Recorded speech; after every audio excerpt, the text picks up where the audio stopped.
I also made my own Lone Wolf 6000 button start, remote start, and if you wanna make it in this car, you have to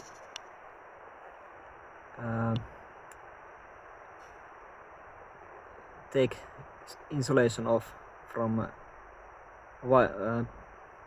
purple wire in this car. That goes to the starting solenoid. You can check it out if you just take that insulation off and then put a voltmeter, and when you crank there must be voltage but nothing else.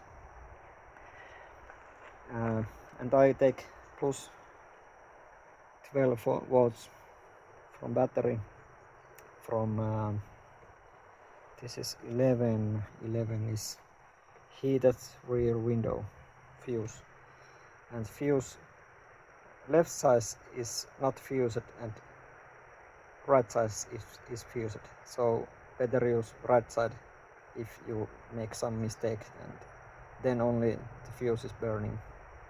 This is 40 amps fuse. I first tried with this 7.5 and it burns, so that solenoid takes lots of power.